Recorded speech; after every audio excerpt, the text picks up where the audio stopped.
В этом видео рассказывается о сборке стойки управления Domino DX360i. Сначала подготовьте базовые вспомогательные части.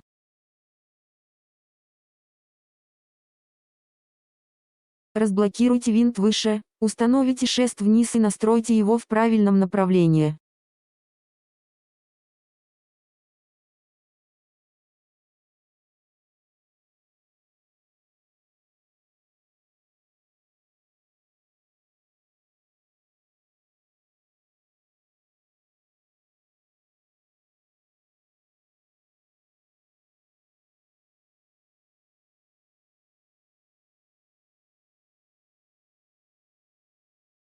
Снимите 4 неподвижных винта, установите верхний лоток и боковой борт, а затем затяните все винты по очереди.